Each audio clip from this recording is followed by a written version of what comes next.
Hello and welcome to another episode of What Do You Call It podcast. I'm your host, GB. Fingers crossed that the audio comes out great. I think it will. I have tested it, but I have the worst luck.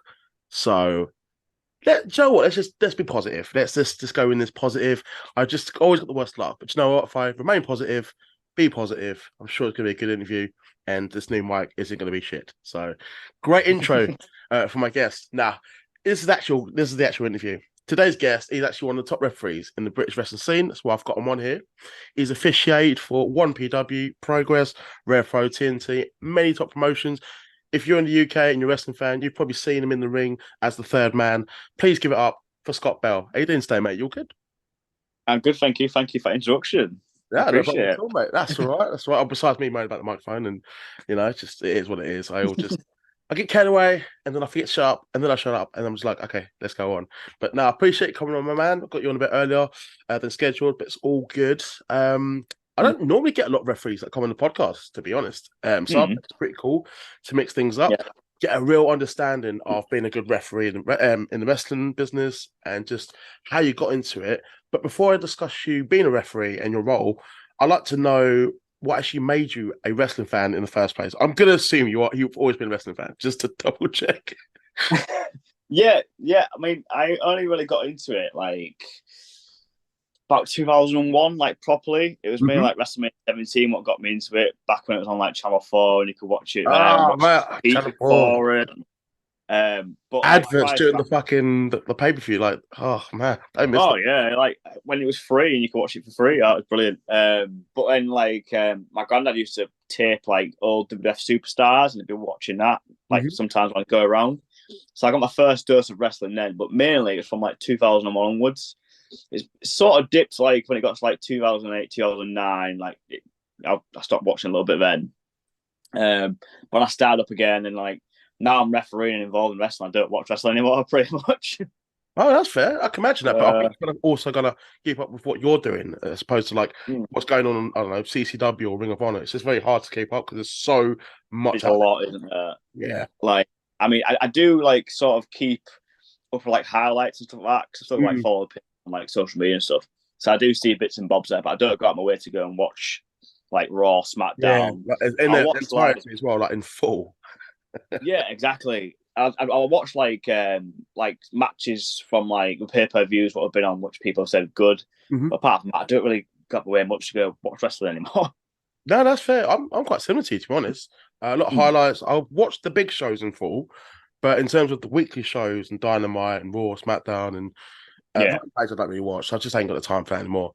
But it's Mm. so difficult. But if I hear like a really good match, I don't know, in Japan or something, I will check it out if I've got the time, or in Ring of Honor. But it's just finding that time and availability, especially when you're Yeah. a lot. Like I mentioned at the beginning, all the companies that you've been a part of, and to keep up with other companies, it's going to be difficult, mate. It really is. People don't It's understand. difficult. Yeah. I mean, like when I'm doing it like every weekend, pretty much as Yeah. well. That's enough for me at this point in time because you see a lot of wrestling when you're refereeing. So Yeah. it's yeah. I just want to chill when I'm at home and play video games, rather than Yeah. actually watch wrestling again. Watch a bit of Batman because obviously this will be uploaded on YouTube as well. So for the ones that watch Yeah. on the video episode, I will get into the Batman stuff because I'm a bit of a nerd as well. And if I don't talk about it, I'll hate myself for it. But we will Yeah. just remind me in case I do forget. I will do. Don't worry. We've touched on you being pretty much a wrestling fan for the last over 20 years at least. In the hottest Yeah. period, Attitude Era, WrestleMania 17. I think majority of fans will say it's the best pay-per-view of all time. Did you train to be a professional wrestler before referee, or did you go straight into refereeing? I started training to be a professional wrestler, which is weird because I'm like 5'4" and there's like nothing on me. But yeah, I was about a year in, and then I said to my trainer Matt Myers, because I got trained by Matt Myers and Nathan Cruz at NW in Hull. Hmm. Look, I won't mind giving refereeing a go. Can you like show me the ropes and the basics, basically like the basic stuff? You know what I mean? So he said, yeah, we'll yeah, you do some training matches and we'll go from there. And then from there, I sort of took a back burner on the whole wrestling side of it as being a wrestler, and I just sort of did the refereeing stuff from then on. And then I got my first gig with BWR through Matt Myers, and then I've sort of just gone from there, just with BWR and then other companies that have just followed after that, really. No, that's cool. That's pretty interesting. So you kind of made the transition fairly quick then, from being a pro wrestler to being a referee. With being a referee, not I know you just kind of got into where you started, but I want to know, how did you learn to be a referee? I don't know if that sounds like a stupid question or Mm. not, but I think some people kind of think it's quite obvious. You officiate 1, 2, 3, and that's it. But there is a lot more to it. Oh, 100%. yeah. I've Yeah. heard like Brian Hebner talk about it as well a few times, and there is much more. But for someone that is referee, I want to hear from you, not from me. I'm a fan. Mm. I've never been inside the ring. I've never officiated a match. Hello there. I've got a special announcement from your favorite tag team. Hi, I'm Hotshot Hunter Knott, Hello, I am Rosario Grillo. and we are your favorite tag team, TSF, and you are watching What do you call it? Podcast. Yeah, I heard. Just had to take a quick break then. But what I do want to ask you is, you're transitioning into being a referee. What did you have to learn in order to become a good referee? So what was the mindset? Sort of what was the knowledge that was passed on to you in order for you to be the third man? So, like I said previously, like I just learned the basics of the stuff first. Counting and from the corners, count to 5, all this stuff, and then like you watch yourself back. If I watch myself back from my first like few matches, I hate it because I'm green as grass. Like, it makes me cringe watching, like rewatching stuff from that early on. What did you hate about your performance early on then? I just want to know if you do remember. Because I spent most of the time like bending over. Because I've seen referees do it a lot. Yeah. I'm only 5'4", so I don't need to make myself look any smaller. So like, I'm like so far away from everything, and I'll get into that down the line. But yeah. like, so it's feedback from wrestlers is good, but they'll only say stuff you did wrong, or if they don't notice you were there, which is a great compliment from a referee standpoint. The greatest compliment you can ever receive as a referee is that, oh, I didn't know you were there. So we're not meant to be seen until we're needed, sort of thing. So I started going to a few more shows, hanging around with a lot more people to do wrestling and meeting other referees. And that's where I got my most valuable feedback from, is other referees who have been there, done it, have had feedback from other people about certain things, and then have thought about themselves and thought, how can I do this better and that better. But one person who stands out for me is Chris Sharp, who is now NXT refereeing. He used to be one of the head referees in NXT UK. Yeah. Nice guy. Yeah, we had a summer on the camps, and I worked with him a few times, and it was just such an invaluable time in my life that I'm very grateful for Chris, like sort of taking me under his wing and just taking the time to critique everything. I mean, sometimes it was harsh, but like sometimes you need that wake up call to be Tough like, love. oh, 100%. I need to do that, and that's where I learned the majority from, and I learned a lot of it as well from watching other referees. Like, what referee did you find yourself watching? So when I first started, I found myself watching Charles Robinson quite a lot. I mean, it's one of my favourite referee of all time, to be honest. If you've seen any of my stuff, like I always react quite a bit, not over the top, but like that's what Charles Robinson does. He reacts, and in my eyes, like I always say, like reaction equals emotion, and it helps along that match. Definitely. Like Charles Robinson's one of my favourites. Mike Chioda, as another one. But like there's an amalgamation of referees in my style. There's Charles Robinson, Mike Chioda, there's Chris Sharp, and there's a bit of Tom Scarborough in there as well, who's also used to be NXT UK referee. So I'm just a mixture of just those guys who I've watched, and like I've seen some what they've done there, and I'm like, oh, I'll nick that. I've seen what Charles done, I'll nick that, and I've just created my own meshed it in a way. Yeah, exactly. I'm not a copy. I'm just a collection. No, I get that. I do get that. Actually, this kind of leads on to my next question. Then, in your opinion, what does make a good referee? I know you said about a referee that you don't notice, but is there anything else that a fan that might typically go, well, a ref's only got to count 1, 2, 3, but obviously there is more to it. But I just want to hear from Yeah. you just a bit more detail, if you can. In my eyes, what makes a good referee, they're very on the ball with it. Mm-hmm. You get some people you watch where they just sort of stay out of the way and don't get involved. They have no emotion. Like it's just like if someone's stood in the corner just like a stern face, with not reacting to anything, and Yeah. you see a snippet of that online or a photo of that online, it's going to make whatever's happening in that video or happening in that photo look shit, in my opinion. Because if you see something like a massive forearm, a photo of a massive forearm or a big move, and a referee is sort of just watching. It's like this, yeah. Or like a still chair. Exactly. Yeah. Rather than reacting like you. It's all about reacting naturally. Yeah. How will you react if someone gets punched? How will you react if someone gets thrown on the head? And just helping build up throughout the match. Because you are part of the story, aren't you? That's being told in the ring. Exactly. We're the third man, like you said at the beginning, or woman. And we're there to help progress that story and tell parts of that story. If that's involving a ref bump or something else for the heel to gain heat, or if we're not there for them sort of things, that match is going to go downhill. And I always say to any up and coming referees, like a bad referee can make a good match look bad, and a good referee can make a bad match look good. So it's we think about it, to be honest, from like an outsider's point of view, just a fan. But taking that into account, like it's quite a good way of putting it, and the importance of being a good ref, and also not being a bad ref as well. Yeah, I mean, like there's a lot of other things as well. What we do, a lot of people think it's just a case of counting the 1, 2, 3, and it's so far from that. Like we're there. What? Sorry. The communication between exactly and the talent. We're the first port of call in the ring if something goes wrong. Yeah, someone's injured. We've got to make that decision as whether to throw up the X and call for match, or if they can finish the match, just go straight to a finish. And that can be quite dangerous if a referee doesn't know what we're can do in that situation. If someone's really hurt through leg and allowing to continue, then we can hurt us some more, or you know what I mean. But yeah, it's just like having that communication and being able to pass messages, and we're timekeepers as well. So there's a lot going on in our heads. I mean, you'll see some of us, what we do, we wear earpieces.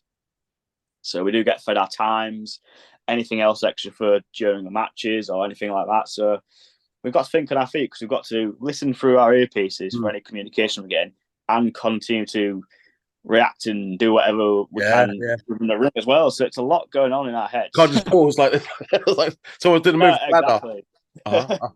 Yeah. Just wait a second there. Wait in the corner. Hang on. And go. No, that's fair, man. That's fair. One thing I noticed, and whilst doing research on yourself, and it's actually you actually had a match as a referee, and that was PWR and against Yes, yeah. I just want to know about that experience for you. Being able to wrestle, but as your role as a referee, that must have been quite cool. Like, just talk me through that. Yeah, so that's going back quite a few years now. So Rogan, who's one of the guys, was a guy I wrestled. Yeah. I trained with him. So from my beginning when I started training, like he's always been there. So I've like sort of come up through the ranks with like Reese and Rogan, because we're a tag team as well. But that particular night I wrestled Rogan, and there was an open spot for like a place someone who's like trains at like the Evo school, which is BWR's training school. And I trained there, so I put it forward to Matty, like, look, I won't mind having a match at least once. And the best person I can have a match with is Corey, Rogan. Yeah. So I said, yeah, we'll go, we'll do it. So the setup was obviously I'm in a ring with Rogan. We don't know who Rogan's opponent is. Matt Myers, the heel that he is, announced me as his opponent. So I'm in a ring like, what's going on? And then, he battered the shit out of me for like 20 minutes. That must be quite difficult, I thoroughly enjoyed it. Because you can't wrestle like a wrestler, because I know you as a referee. So you have to wrestle like a referee, basically like as someone who's never really wrestled before.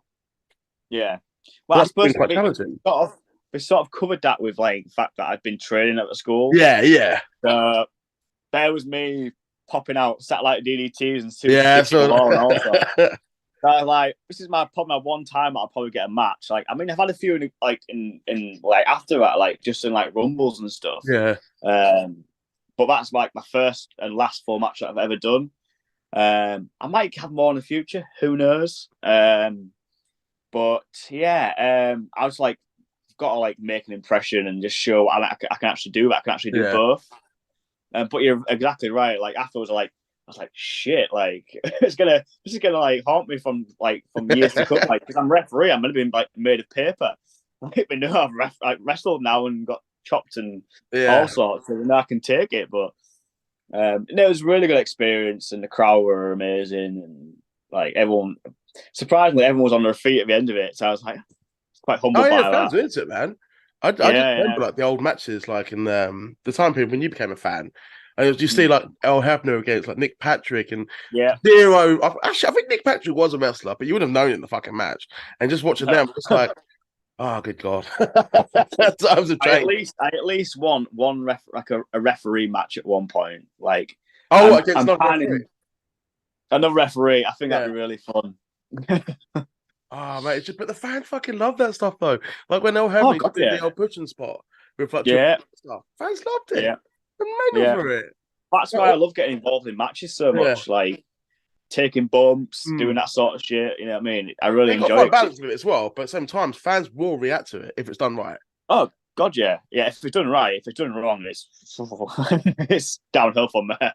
I'll tell you my favourite one as a ref. I mean, not me as a ref, but as a fan. Like, just whenever referees do it, it's the you're out of here. Yeah. Like, that just always fucking pops me, man. If you've seen the match from Progress with Maggot and Gene Money, we do an Eddie Guerrero spot.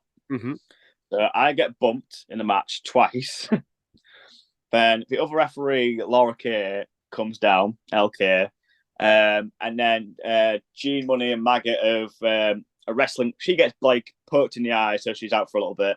When Gene Money and Maggot are wrestling with his belt, throw it to each other backwards and forwards. Then they realise that she's coming too, and then they throw the belt to her, and then both take a bump.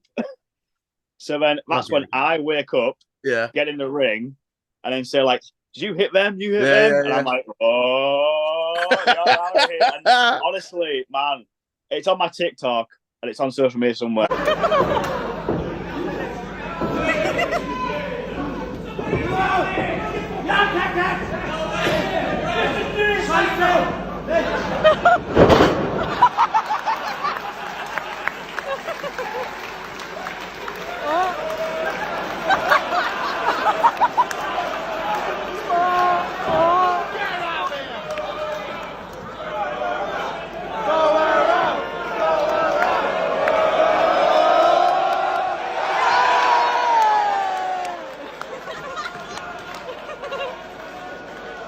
The crowd absolutely ate it up. They fucking loved it. It's just brilliant. I don't know when that started. I actually kind of blame OSW Review. They kind of made me aware of this spot. And when I see it like live shows, I've noticed it more and more. Fans just it's like an easy spot to do. You can't do it every match, obviously. They go insane, and it's got to be done properly as well. Yeah. Like you've got to. I've seen it so many times where people have literally just gone like this and then out. Yeah. No, you've got to milk it, like proper milk it, and then wait for it to come up, and then go like that. I did it at the last BWR show, and everyone just erupted, and I was like, "Yeah, get here, get out there." I'll tell you what, actually, I've got to ask you, right? Because I've done it, right? And I don't know if referees have got pissed off by us, but I've been the fans, and it's when you count 1, and it's like 2, we count like just number ahead. Does that piss you guys off or not? I need to know. Oh, it's my pet peeve when someone tries to count in front of you, because it's like it's trying to put you off. But like, my pet peeve at the moment is when people just shout, "That was free," when it was like nowhere near and I'm like, a free count. I'm like, are you watching the same shit that I'm watching? Yeah. Like, it was nowhere near. Nowhere near. But yeah, when people start counting, and it's just shut up and sit down. You know what I mean? I haven't done Let me do my job. I used to do a lot of rev pro. I'm guilty of it. Just we always get carried away, and the fans were like, counting ahead. Think it's the funniest thing in the world, but I can imagine that's Mm. been quite annoying for the ref. Just like, It might have been you then shouting it if you went to is it the Manchester Warehouse show with Doug Williams and Will Ospreay? Someone was doing it in the crowd then, so it could have been you. oh no, I'm gonna put my hand up. You're not guilty. It wasn't me. Not guilty. Oh, I bet someone, it wasn't me, but I'd actually own up to that. Despite if I got absolutely embarrassed. I can imagine Osprey being pissed off by that. Yeah. No, that's cool, man. That's cool. I'm gonna switch off the wrestling talk, Batman talk, just because it's kind of there in the background. I Yeah. gotta mention it. I've got to mention it. So, and I saw the Batman figures as well, and can tell you're a massive. Oh fan. yeah. If the listeners can't see that, yeah, Penguin, Batman Returns, phenomenal film. I think it's still my top 4. I'd say of all the Batman films. Not talking about the original 4, but I want you to rank the Batman films, not including the cartoons, not including Justice League, but all Yeah. the Batman films, if you can. So So we're talking worst- Burton, Nolan, Schumacher. yeah, and Schumacher, yeah. Okay. And we're gonna go from worst to top. So best, Worst so to top. best. That's it. Okay. And I think it's So- gonna be obvious this one, but go for it. You're the man. Cool party. Batman and Robin is probably the worst. Bat nipples, back Well, I think- cards. The back cards. As a kid, I loved it because it was just so like out there and colourful. But as I an liked adult, Batman Forever as a kid quite a lot, but I didn't. yeah, Batman and Robin. Well, I didn't think like, oh, I'm part of the critics and it's the worst film ever made. Like I had a little bit of fun with it, but I knew it was a bad film, and I must have been about 8 when I saw it. So yeah, Batman and Robin. But I'm going to be controversial and go Dark Knight Rises. Yeah, it's one of my least favourite.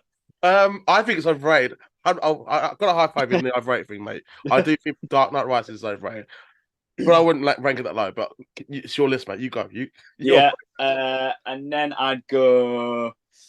Oh God, I'd probably put Batman Forever. Yeah, and then I'd go Batman Begins, and then I'd go. Oh God, this is tough. I'd go Batman '89, then Dark Knight, and then Batman Returns. What about the Batman?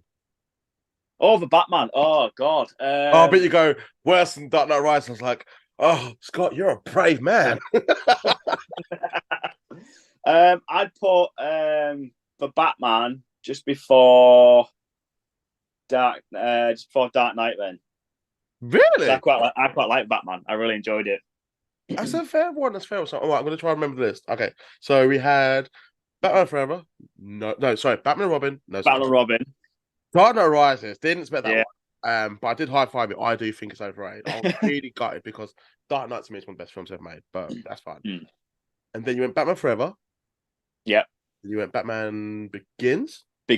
Yeah. Then it was Batman '89. Yeah, we'll go the Batman. Okay, the Batman 89. Batman '89, Dark Knight Rises, and then Batman Returns. No, Dark Knight. Dark And then, Knight. and then Batman Returns. Okay, so Dark Knight's one. That's fair. I think that's a popular answer. But I think with Dark Knight Rises being that low, fair play though. I wouldn't put it that low, but I just think it's a bit of a mess of a film, and I'm glad that it's not. Yeah, for me, like the plot's all over the spot. Like 1 minute his back's broken, the next minute he's back in Gotham. Yeah, the stuff with Robin as well, and Catwoman, she's just quite useless at the end. Yeah, but like Batman Returns for me is just a perfect film.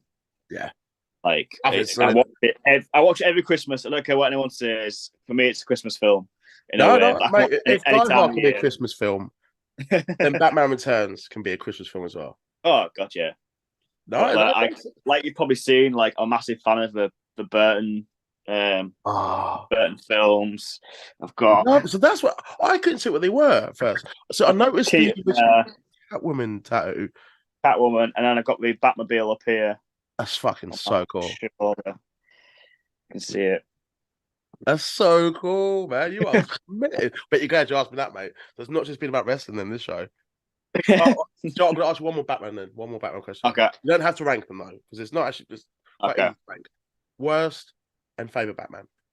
Who plays? Where's my favorite? So Keaton is my Can't favorite. do this one though. You're gonna have to combine them.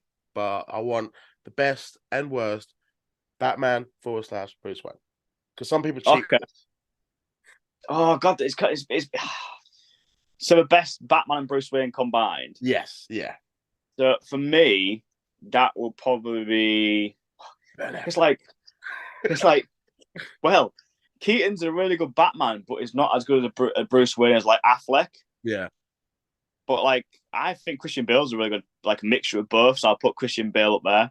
And that, it's going to be George Clooney. Worse is George Clooney because his voice doesn't change. Yeah, I noticed that. Like at all. Like it's just like at least put voice on. At least he's changed it. Like, Yeah, I mean, even Val Kilmer whispered a little bit. You know what I mean? Val Kilmer wasn't that bad. He's always going to be in between. He's never going to be in top. Never going to be the bottom. But I will say this: Batman and Robin features my favorite Batsuit of all time, and that's one. Yeah, that's one at the end. I've got a pop figure somewhere. No way! You are controversial. I really enjoy my Batsuit, even with my nipples. It's the nipples that just complete it for you, isn't it? It's just like... just capped it off for me. You know what I mean? But no, that's cool. It's just a good bit of Batman talk, and I'm a bit of a nerd. If you've listened for the listeners out there, they'll know. Happy, there's any excuse to talk about films or whatever. I don't have any Batman tattoos. I'm not going to show, but mine are just quite random. But those ones are so good, man. I'm so impressed. They look... Yeah, I've got that on my chest. Animated series. Jesus Christ. Mark Hamill's voice work. Amazing. And Kevin Conroy is Batman. Same. He died, was it the beginning of this year or was it the end of last year? End of last year, I think. End of last year? Yeah, I think so, yeah. I don't remember the Batman animated that well. I watched it really young. But I know obviously you can rewatch it and stuff, but I've never really gone out my way to do that. And apparently it's just aged so well. It just holds up. If I were you, I'd try and find it somewhere and watch it again because it like you say, it has aged so well. And like if you ever watched Batman Sub-Zero, no, like it was like a feature film we did with like Mr. Freeze. That is absolutely fantastic. But like some of the stuff like they do, like it's catered towards adults basically. And it's so good how we do it. From like the novels, aren't they? I know, like also the Killer Joke. A lot of people didn't really like that one with the Joker. Yeah. I thought it was right. I thought it was good. Obviously, it's good to see Mark Hamill back. Oh yeah. I didn't mind it. I don't think which one I like. There was another one that was when Bruce Wayne's old and he's got to fight Superman. And inspired. Believe that's the name. I only watched it on like Virgin Media years ago, but just So I'm just trying. I'm just kind of like waffling on that. But no, it's good to get the nerd talk out the way. But it makes me feel something. There's no such thing as a cool wrestling fan, by the way, out there. You get people that think they're cool and can shit on other people, but we're all fucking nerds. That's what makes we're all nerds and marks, aren't we? Damn right, man. Damn right. I'm a fucking fanboy and I can give a shit what anyone says. I want to ask you one or two more questions, some fun ones. Yeah. If you could pick one or two matches from wrestling's past that you could officiate, you could be the referee, you replace whoever was referee at the time. If you pick one match, and I kind of want a fun answer, like just if it can be, I can take the bump from this person, or I can be, I want to be in the ring with these two people. What matches would you pick? Would you pick one or two? I'd pick one of my all-time favorite matches, just like for that fun reason, is it'd have to be the triple threat hardcore match from WrestleMania 17 with Kane, Raven, and Big Show. When he talks with Kane, just so I can ride the golf cart with Kane. You know what I mean? That was just brilliant. Good answer. I like that. Yeah. I can't really think of any. Match off the top of my head would have to be. What about Hell to Cell? It's like Jericho and Triple H, and like Tim White's career. Yeah.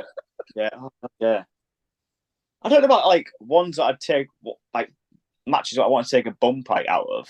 I won't mind taking like a spear off someone like Goldberg or someone. Like I really wanted to take a spear off Rhino when I worked with 1PW, but I was like, it's like middle of a show and I don't want to like be dead for the rest of it. You know what I mean? Yeah. It doesn't look like I have to take a bump off anyone.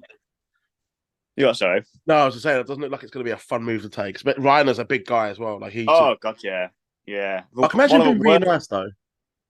Oh, he's lovely. He's lovely. He spent loads of time backstage just like telling stories. Mm. He told a story about one of the worst matches that Vince said he's ever seen, and he called it off short. But it was the best payday he's ever had.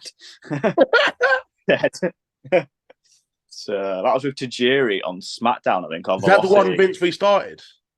Yes, I think so. Yeah, Basically, like, do that again. Fucking yeah. It was that bad because the crowd were like so like not into it. yeah. But yeah, he said his pay was very good that day. But is that, like, I just don't know if I'd rather get the happy, like the bonus, or have Vince fucking just belittle me and put me down in front of not just your peers, but like the audience. Yeah, I don't want that. But no, that's a good choice though. Like the triple threat hardcore match, Raven, Kane, Big Show. Everyone remembers it, especially if you love the Attitude Era. It's just a match that kind of stands out, especially the hardcore title run. But that's a fun match. So this might be a difficult one, but I'm going to end it with this question. You've officially got hundreds of matches in the UK scene. And I've mentioned some of the promotions that you have been a part: Progress, Repro, TNT, EW. I think that's been like your main one that I've seen. But I'd like to ask you, what have been some of your highlights that you can think of top of your head? I'm not saying what's been your favourite match you've officiated, because I think that'd just be like a long list, would be like Jericho, but just moments that have stood out to you in your referee career. Moment for me, what stand out to me is like I was there when two of my best mates in wrestling, like Reese and Rogan, won their first tag team belts. Mm-hmm. I was referee for that match, so that's a very special one for me. Oh, nice. And like been the first referee out for like 1PW and like the last, like opening the show and finishing it. Like when they first came back, that was a really cool moment. But yeah, and it's like one recently was having all my family there, like watching me at NGW in Hull City Hall, which is like near where I'm from. Yeah. So that was quite a full circle moment for me. Like just being in that venue with my family there, watching that sort of as a fan, and then with the promotion that I like sort of started training with as well, with some of the guys who I started training with there. So Nathan Cruz said, isn't it? Yeah, exactly. So yeah, he's been a good guy. Loves his Batman as well, doesn't he? Oh god, yeah. I mean, that's why me and Nathan get on really well. So well. Some of the stuff in here is actually from him, actually, as well. Really? Yeah. We sometimes like not share, but like he'll have something what I'll want, and vice versa. So do you kind of like when you're at these shops, like, you know, like not just Toys R Us, but like these kind of quirky geek shops? Oh, what's this? I'm here. That video call. Yeah. That's good friendship, that is. But no, that's cool. Like, it's sounds like you've had a good one and it's still going well, and just so upbeat as well. Especially one of those moments I want to ask you quickly, as I'm pretty much finishing now. Was it like when you hold the title in the ring in the center, like you are basically establishing this is a title match, and that's one time all the eyes are on you. How was that as a referee? If I'm at BWR, it's hard because the belt weighs a fucking ton. It's even worse when Robbie X was like the champion and he absolutely covered himself in oil. So like at the beginning, I'm like trying to separate them. When he hands me a title, I'm like, motherfucker! Like I've got to try and get this above my head and not drop it on my head now. But yeah, like with 1PW, like knowing how big it was going to be and like how many people would be watching it, and as soon as you lift up that belt, you stare down that hard cam. It's just like the realization sets in. Like there's not all this like 1PW had like 2,000 people there, so that was pretty cool. But like realization that so many other thousands of people are going to be watching this online as well. But for me, it's really cool when you hold it up and then people clap. Because it's for that championship. I find that really cool, like quite old school as well. Like people appreciate that it's for the championship and it's a big thing. But yeah, it never gets dull. Like doing champion. I do with Charles Robinson belt flip as well. So as a homage to the GOAT. Oh man, it's been a great chat. Charles Robinson, shout out. I think he's a brilliant referee. I was actually saying that like not that long ago. Like he's still my favorite referee of all time. And I just think he was so good at just not being noticed. Even though he's like the little nature boy, and obviously he's quite. Everyone just remembers that run at WrestleMania 24. Oh, got that really long one. Yeah, sprint. But as an overall, it was fucking magnificent, and it was brilliant. But I'm a fan of you as well, mate. I think you're great. Thank you, man. Batman, and you know, just a general chat. I'm not taking it too seriously, and I've enjoyed it, mate. But If the listeners want to keep in touch with you, what shows you're going to be refereeing next, where can they find you on social media? So mainly it's just Twitter, just ref SGB93. That's where you can find me on there and keep up to date with what shows I'm refereeing and whatnot, and how many bumps I've taken in said shows. I'll be posting it all on there. What belts you'll be holding, and if you get new Batman tattoos, they'll be able to keep up. Yeah. No, that's cool, man. Scott, thanks for coming on. Obviously, your time's limited as well, but thank you. So, limited. Let me try that again. At the end, trip over the words. What can I say? I'm an idiot. But nah, it's been a good chat. If everyone can follow Scott on his social media, I'll put it in the description below. If you can follow me on my social media handles, that'll be awesome as well. See who I've got lined up next, and if I'll have random conversations about Batman and do countdowns as well, like I just did, and good conversations where I can have good banter. That's what I like, and I'm about to switch. Yeah. It's all good. But for now, everyone, my voice is going out right at the fucking end. But now, everyone, I hope you all have a great weekend, weekday. Whenever you listen to this, just smile and take care.